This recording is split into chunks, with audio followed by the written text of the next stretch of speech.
ಧಾರವಾಡದಲ್ಲಿ ಕಾಂಗ್ರೆಸ್ ಯುವ ಮುಖಂಡ ಫೈರೋಜ್ ಕೊಲೆ ಪ್ರಕರಣಕ್ಕೆ ಸಂಬಂಧಪಟ್ಟ ಹಾಗೆ ಕಾಂಗ್ರೆಸ್ನಿಂದ ಇಸ್ಮಾಯಿಲ್ ತಮಟಗಾರ್ ಉಚ್ಚಾಟನೆಗೆ ಆಗ್ರಹಗಳು ಕೇಳಿಬಂದಿವೆ.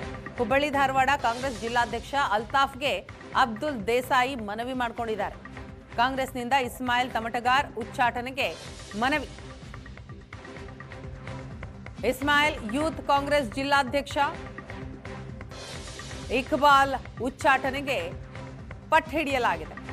ಕೊಲೆ ಹಿಂದೆ ತಮಟಗಾರ್ ಬ್ರದರ್ಸ್ ಪಾತ್ರ ಇದೆ ಅಂತ ಆರೋಪ ಇದೆ. ಕಾಂಗ್ರೆಸ್ ಪಕ್ಷದಿಂದ ಉಚ್ಚಾಟಿಸಿ ನ್ಯಾಯ ಕೊಡಿ ಅಂತ ಮನವಿ ಮಾಡಿದ್ದಾರೆ.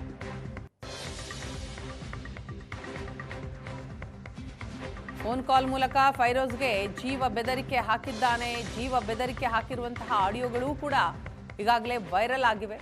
ಹಾಗಾಗಿ ಉಚ್ಚಾಟಿಸಿ ನ್ಯಾಯ ಕೊಡಿ ಅಂತ ಅಬ್ದುಲ್ ದೇಸಾಯಿ ಮನವಿಯನ್ನ ಮಾಡಿಕೊಂಡಿದ್ದಾರೆ.